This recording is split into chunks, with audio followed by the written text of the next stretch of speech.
अभय जी महाराष्ट्र से। राधे राधे महाराज जी। महाराज जी मैं अभी कक्षा 9वीं में पढ़ता हूँ। महाराज जी मेरा ध्यान ज्यादा पढ़ाई में नहीं लगता, पर मोबाइल में बहुत मजा आता है महाराज जी।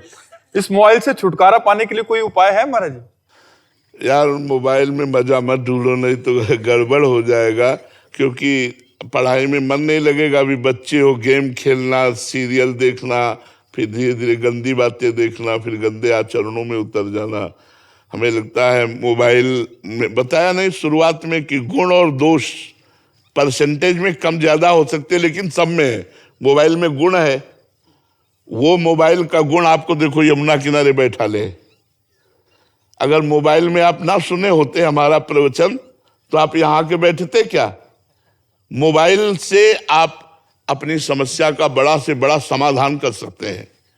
आप पुलिस से संपर्क कर सकते हैं, आप डॉक्टर से संपर्क कर सकते हैं, बड़े से बड़े रिश्ते नातेदार से संपर्क कर सकते हैं, चाहे जितना दूर हो। मोबाइल बहुत लाभदायक है। आपको कोई भी बात पूछनी कि टमाटर आलू और इसकी सब्जी कैसी बनानी है, वो आपको बता देगा। हर चीज है, लेकिन हम गलत चैप्टर पर ना जाएं। अगर हम मोबाइल के दोषों पर ना जाएं और गुणों को स्वीकार करें तो मोबाइल बहुत अच्छी चीज है। और अगर हम दोषों को स्वीकार कर लें तो फिर गड़बड़ चीज है। गुण और दोष दोनों व्याप्त हैं, तो मोबाइल के दोषों से बचे। अच्छा, नए बच्चे हो, गंदी गंदी बातें देखने का मन करेगा। जैसे जैसे जवानी आएगी वैसे वैसे गंदी बातें देखने का मन कर। तो हमें लगता है कि मोबाइल से उन बातों से बचना चाहिए जो हमारे जीवन को नष्ट कर दे। समय को नष्ट मत करो, समय बहुत कीमती वस्तु है। आवश्यक चीज जैसे सत्संग है वो सुनो। आप अपने विषय को, जिस विषय में पढ़ते हो वो सर्च करो। उसके बहुत से लोग ऐसे हैं जो व्याख्या करने वाले हैं, वो सुनो। आप अपने विषय को सुनो, अपनी पढ़ाई को पुष्ट करो। गंदी बातें, गेम खेलना, अन्य विषय, हमें लगता है इसको छोड़ दो। मानो तो छोड़ दोगे? छोड़ोगे? हाँ, अच्छे बच्चे छोड़ो और नाम जप थोड़ी देर किया करो। थोड़ी देर राधा राधा नाम जप किया करो। शिखा जी, श्री हरिवंश गुरुदेव। गुरुदेव, मनुष्य जीवन का परम लाभ संसार चक्र से मुक्त होना है, लेकिन जो अलग अलग कोटि का वर्णन आता है, कल्याण हो जाना, भगवत प्रेम हो जाना, भगवत प्राप्ति, तो जीव कल्याण मात्र ही क्यों चाहेगा? विलीन हो गए। आप शांति चाहते हैं कि नहीं? बताइए। आप रिलैक्स होना चाहते हैं कि नहीं? सब लोग बताइए। आप रिलैक्स होना चाहते हैं कि नहीं? एक खुशी, एक आनंद, जहां दुख नहीं, चिंता नहीं, शोक नहीं, एकदम मस्त होना चाहते हैं ना? उसी को कल्याण कहते हैं। जहां दुख की निशानी नहीं, परम शांति, परम आनंद, परम सुख।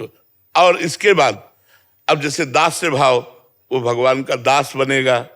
सख्य भाव, वो भगवान का दोस्त बनेगा, सखा बनेगा। वात्सल्य भाव, वो भगवान को पुत्र भाव से प्यार करेगा। कांता भाव, वो भगवान को पति भाव से, प्रीतम भाव से प्यार करेगा। सहचरी भाव, वो प्रियालाल के सहचरी हूं ऐसी भाव। ये भाव देश की अलग बात है, कल्याण होना अलग बात है। समझ रहे ना? कल्याण का मतलब परम शांति, अखंड आनंद, दुख का लेस नहीं। और जितना काम करते हो इसीलिए तो कर रहे हो ना। रुपया, पैसा, पद, प्रतिष्ठा, हम खुश रहे, हम शांत रहे, हम आनंदित रहे। लेकिन क्या हम ऐसा हो पाते हैं रुपया, पैसा, पद, प्रतिष्ठा में? बिना भगवान के शांति नहीं, बिना भगवान के खुश नहीं रह सकते, बिना भगवान के आनंदित नहीं रह सकते। इसलिए हमारे जीवन का लक्ष्य है आनंद, हमारे जीवन का लक्ष्य है दुख मिटाना, हमारे जीवन का लक्ष्य है खुश रहना, प्रसन्न रहना। और वो होता है भगवान के चरणों में। उसी का नाम कल्याण है, उसी का नाम मंगल है। कि इसका मंगल हो गया, इसका कल्याण हो गया। समझ में आई बात? अरे जी, मुक्ति और भगवत प्राप्ति में क्या फर्क है? इनका भाव ऐसा। मुक्ति में जैसे दो चीटा हैं और चीनी के बोरे में लगे थे, स्वाद ले रहे थे। अब एक चीटा कड़ाही में जाकर चीनी के साथ चीनी बन गया, ये हुआ मोक्ष। और एक चीटा बोरे से किनारे लगकर चीनी का स्वाद ले रहा है, यह भगवत प्राप्ति। कौन चीटा अच्छा रहा? स्वाद ले रहा है। ऐसे तरंग समुद्र में मिल गई, इसका नाम मोक्ष है। वो अलग अपने को दास्य भाव से, सख्य भाव से, वात्सल्य भाव से, गोपी भाव से, चैचरी भाव से भगवदानंद का रस ले रहा है, वो है भक्ति का भगवत प्राप्ति। और जो भगवान बन गया, भगवान में गया, भगवान बन गया, मिल गया उसी भगवान में, वो है मोक्ष। उसे एकत्व कहते हैं, उसे कैवल्य मोक्ष कहते हैं। वो भगवान का स्वरूप हो गया, किंचन मात्र अंतर नहीं। इसीलिए वेदांत में अहम ब्रह्मास्मि चिंतन कराया जाता है कि मैं स्वयं ब्रह्म हूं। जो वेदांत है उसमें चिंतन कराया जाता है मैं स्वयं ब्रह्म हूं, क्योंकि ब्रह्म का अंश है, तो ब्रह्म चिंतन करेगा तो ब्रह्ममय हो जाएगा।